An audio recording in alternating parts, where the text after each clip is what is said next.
Adieu la compagnie. Vous êtes bien? Aujourd'hui, nous ça cause des affaires les bons pour la tête.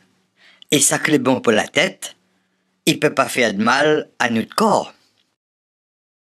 Une fois, pour une bonne fois, les pas que grand monde le foie, il savent manger son foie, mais un bande d'allons la mettre la main ensemble pour aller les autres gaillards un peu plus loin. Pour ce coup-ci, c'est Henri, Éric, Thierry et François que les dans le rond. Le rond des poètes pas tous disparus, heureusement. Zot va essayer fait partage zot d'allonnage dans ce croisé de chemin-là.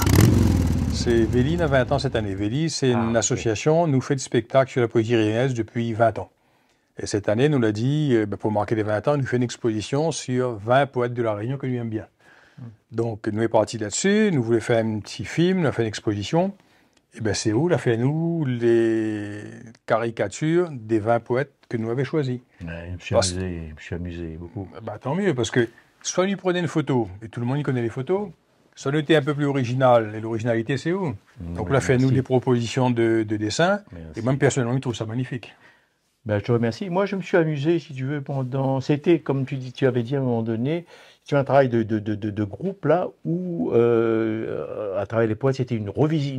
On a revisité, moi, les poètes, à travers ces caricatures qui ont été... Mais à moi, j'ai mis un point d'honneur à les faire différemment, même techniquement, on va dire, chacun avec des outils différents. Donc, j'ai voulu, moi aussi, m'essayer à cette manière et présenter des poètes avec dans cette même thématique, dans cette même idée de la caricature avec la grosse tête, et puis surtout... Quand on dit caricature, on pense généralement qu'on est en train de se moquer des gens. Non, non. On se moque pas des gens, c'est leur montrer, quand une caricature, on essaie de mettre en avant un trait particulier de la personnalité du poète. Absolument. Par exemple, quand tu as fait Léon Diex, tu as mis la couronne. Oui. La couronne, c'est parce qu'il était prince des poètes. Bien Donc, sûr. c'est un trait qui appartient au personnage. Mais bien sûr, ouais. Dans Alain Lorraine, il est en train de tremper sa plume dans un pilon, parce que Alain Lorraine puise son écriture dans l'âme rayonnaise, parce qu'il appelait, lui, la culture du fait noir. Absolument. Etc., etc. Donc, la caricature, c'est pas voir comme quelque chose comme on est en train de se foutre de la gueule de quelqu'un, c'est au contraire, c'est de mettre en exergue un trait de son caractère. Absolument. Voilà. Et je crois que ça, c'est intéressant à dire. On aurait pu aller sur la photo. Mais la photo, tout le monde connaît. Et la photo, elle est plus descriptive. Alors que la caricature, elle montre quelque chose qui appartient à la personne qu'on ne voit pas forcément sur la photo. Tu as placé les poètes dans leur contexte. Si tu prends par exemple Jeanne Brézé. Oui. Jeanne Brézé, qui était une fille torturée, donc on voit des crânes qui sortent de son crânel, parce qu'elle était torturée par cette violence-là. Donc, tu as su resituer le poète dans son univers à lui. Si tu prends Gamaleya, dans Gamaleya, tu as illustré autour de lui des ombres qui appartiennent à la mythologie réunionnaise. Effectivement, il faut connaître l'histoire avec des traits de caractère, des bouts de sa vie, des moments forts de son histoire que tu redessines. Alors, pour Léon Diex, pour la petite histoire, pour l'anecdote, j'avais fait un premier projet, un dessin à l'encre, un dessin à la plume. Et j'avais soumis, moi, à Léon Diex, j'avais soumis à Éric. Et puis j'ai dit, mais Henri, tu as tout faux. Comment ça? Mais si, Léon Diex, il n'était pas peintre. J'avais mis, moi, dans le premier dessin, Léon Diex avec un pinceau à la main, comme ça, très... Et au quelle époque on a mis un pinceau dans sa main? Parce que dans le musée Léon Diex. Voilà, c'est absolument. C'est le musée Léon Diex, c'est un musée d'art plastique. Absolument. Mais c'est pas pour autant que tu es un peintre. Et voilà, c'est ce que tu m'as dit, et j'ai dû refaire ma copie. J'ai dû refaire ma copie une deuxième fois. Donc c'est un mauvais élève, c'était un bon élève. J'ai supprimé le dessin, le pinceau, et j'ai mis, comme tu m'avais dit que c'était on l'avait surnommé le prince des poètes. Je lui ai mis un petit coussin là avec une couronne là-dessus et tout le monde était content. Et ça qu'on peut pas faire dans une photo, alors c'est très difficile. Enfin, il y a des photographes d'art qui sont capables de le faire. Si tu prends François peut le faire. Axel Gauvin est devant son tableau avec des mots créoles particuliers. À mon avis, c'est du Gauvin craché, quoi. Parce que on comprend tout de suite que le combat de Gauvin, c'est autour de la langue réunionnaise, à travers un dessin. Donc, c'est pas la peine de faire un grand discours. Le dessin est assez explicite en lui-même. Et ça, c'est ton art. Donc, c'est des dessins comme ça qui illustrent l'exposition sur les 20 poètes que nous, Véli, nous aimons bien. C'est pas parce que nous avons sélectionné 20 poètes que nous aimons bien qu'il n'y a pas d'autres poètes à La Réunion. Il y en a un paquet. Mais après, il faut faire un choix. Et quand on fait un choix, c'est un renoncement quelque part. Mais bon, il peut rediscuter sur les 20 poètes. Et moi, on a une petite question pour vous deux là. Est-ce qu'un tableau réunionnais, il peut parler aux oreilles? C'est un beau qui fait de l'humour. Non, mais lui c'est un créole à fond la caisse. Mais le vrai problème qui se pose, c'est comment faire partager un tableau à un aveugle. Et il y a des techniques pour ça, mais il ne connaît pas faire. Hein. Mais il y a des gens qui sont capables de transcrire un tableau pour qu'un aveugle ait la sensation du tableau, soit en braille ou je ne sais pas trop quoi. Et parfois, il utilise aussi la musique. Donc, c'est intéressant parce que les 5 sens, il doit être utilisé. Nous, on a 5 sens, et il peut utiliser tous les sens pour faire avancer la chose culturelle. D'accord. Camille, c'est ce que m'y pense.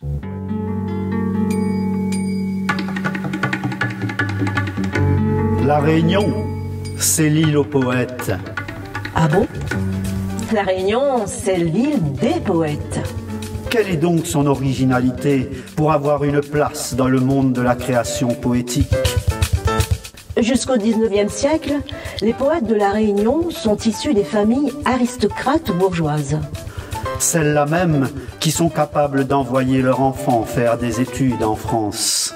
Ils s'inscrivent alors dans les courants poétiques des écoles de cette époque. Élégiaque, Pour le chevalier de Bertin et Évariste de Parny. Parnasse, Pour le grand Lecomte de Lille. romantisme, Pour Auguste Lacaussade, Léon Dierks. des œuvres bien françaises dans lesquelles on retrouve parfois le souvenir édénique de l'île Bourbon, L'évocation des premiers amours, des paysages grandioses. mais leur poésie est aussi engagement. Aussi bien Parny que le comte de Lille et Auguste Lacaussade dénoncent l'esclavage. Ces deux derniers, ayant signé un appel à l'abolition en 1848, auront des rapports conflictuels avec leurs familles respectives. Elle-même propriétaire d'esclaves sur l'île. Et jusqu'au milieu du XXe siècle, de nombreux poètes s'inscrivent dans la lignée de ces grands anciens, avec une poésie classique. Essentiellement d'inspiration romantique. La Réunion s'ouvre au monde avec Zamal. Une publication de Jean Albany au titre ravageur, politiquement incorrect. De plus, en vers libre, avec de nouveaux thèmes africains et caribéens. Deuxième coup de tonnerre en 1969, avec la parution d'un recueil écrit en créole. Bleu mascarin. La langue française perd alors le monopole de la création poétique. Un nouveau possible émerge. Le mouvement de la créolie que l'on doit à Jean Albany est théorisé par Gilbert Aubry. La créolie est une constatation, c'est-à-dire une manière de vivre, de sentir, de respirer et d'aimer en terre de créolie. Ainsi, par la créolie, nous voulons développer les racines de l'homme réunionnais afin que ce soit une base d'unité pour les uns et les autres. Une production en créole voit le jour à côté d'une production en français. Certains auteurs utilisant même les deux langues. Une génération de poètes issus du peuple, formés à l'école républicaine, s'engage pour l'île et son développement. Se positionne contre les formes du colonialisme et revendique une identité propre. De nombreux poètes rejoignent le mouvement et le font vivre. Jean-Henri Azéma, Jean-François Samelong, Agnès Guénoux, entre autres. La deuxième moitié du XXe siècle marque l'engagement pour une société plus juste et une identité à conquérir, à faire vivre. Alain Lorraine se positionne pour la défense d'une culture du fait noir, celle des oubliés de l'histoire, des sans-grades, celle des bonnes au fond de la ravine, des coupeurs de canne dans le chaud, dans le froid. Boris Gamaleya, dont on a célébré le retour des cendres dans l'île en 2021, crée ou réinvente ou imagine une mythologie réunionnaise ancrée dans une mystique marronne. Les auteurs en créole, Axel Gauvin, Anna-Marie Moutou, Patrice Tretard, inventent un Ziskakan, groupe culturel et musical, relais efficace pour faire connaître leurs textes. Le monde de l'édition, dans un premier temps réticent, finit par soutenir et accompagner ces productions. Et le rôle de la femme réunionnaise dans cette construction poétique? L'éducation était réservée à l'élite blanche masculine jusqu'au début du XXe siècle.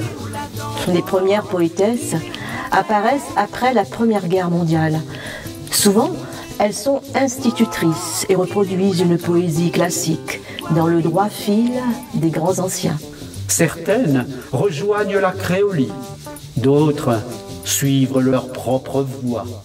Pour revendiquer une identité et défendre des valeurs humanistes. Anne Chénet, pour crier leur douleur comme Jeanne Brézé. Les Réunionnaises sont bien présentes dans le processus de la création poétique du XXe et XXIe siècle. Ce début du XXIe siècle voit aussi fleurir les Funkeiser, auteurs écrivant en créole dont la production s'apparente au slam. En fait, la Réunion, c'est l'île aux poétesses et aux poètes. Et on peut rajouter des Funkeiser.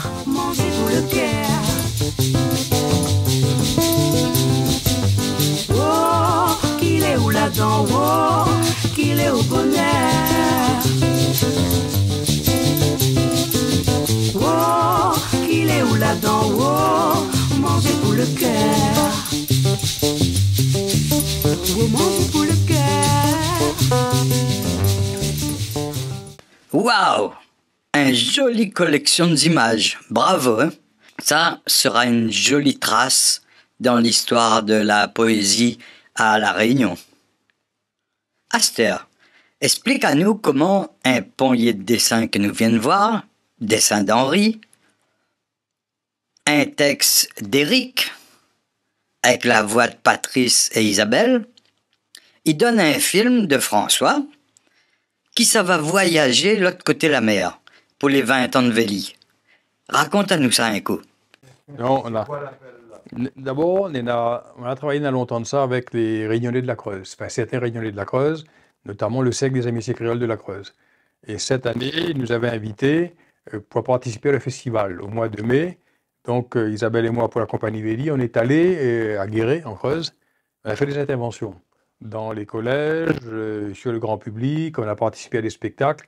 Nous, c'est toujours autour de la poésie, parce que Véli travaille sur la poésie réunionnaise. Cosmo aussi sur la poésie. Voilà. Donc, il y avait à la fois une explication, enfin une partie conférence sur la poésie réunionnaise et aussi spectacle de la poésie réunionnaise. Et puis, en juillet, donc, comme c'est nos 20 ans, on s'est dit on va à Avignon. Et là, c'est Thierry qui a pris la suite.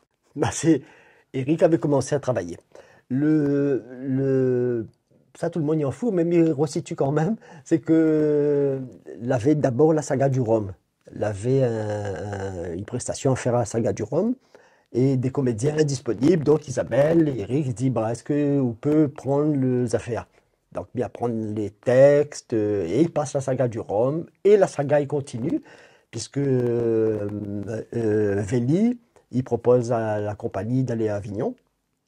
Là-dessus, Avignon, il contacte Eric, notamment le Thomas, le théâtre d'outre-mer à Avignon, dont une des administratrices de la chapelle du Verbe incarné, Séverine Nativelle. Et la fille de Régis Nativelle, qui est notre PDG, notre planète Jarium de la troupe Véli. Fille de Régis, qui était mon élève au théâtre Source-Vive. Il y a fort longtemps. Il y a 22 ans de ça, elle jouait dans Roland-Garros. Eric aussi jouait dans Roland-Garros. Voilà, tout ça a fait que la fille appelle Eric et demande est-ce que Véli, il ne peut pas faire une prestation pour un apéro poésie. À Avignon. dans le cadre du festival. Et bien entendu, jouer à Avignon, même dans un cadre plus ou moins informel, c'est le rêve de tout comédien, donc nous la saute dessus. Et moi, pour des raisons personnelles, je n'ai pas pu aller personnellement à Avignon, donc Thierry l'a pris en charge la mise en scène. C'était une grande mise en scène. Ouais, une grande, super mise en scène. Une mise en scène dans la petite maison de la radio de Thomas, de Théâtre d'Outre-mer Avignon. Ne fait qu'une semaine à Avignon, mais avec des rencontres, et puis bon, pas soutenir, parce que des prétentieux disaient, oh, viens soutenir une troupe. Non, on allait voir les camarades de la compagnie Sakidi, les Daniel Leocadi, les Tatia Gemina, la princesse Agnès Bertil, enfin bref. Nous l'a fait notre prestation, et il peut raconter ça, parce qu'il y a un truc, les troublants, dans la maison de la radio, le spectacle de Sakidi, il finit, et il y en a une haute personnalité qui vient au spectacle de Sakidi. Quand l'amour joue avec le hasard, hein, c'est un Marivaux, mais en créole. À la fin du spectacle, on est dehors avec Agnès Bertil, et il y a un monsieur qui arrive, monsieur le ministre délégué aux Outre-mer.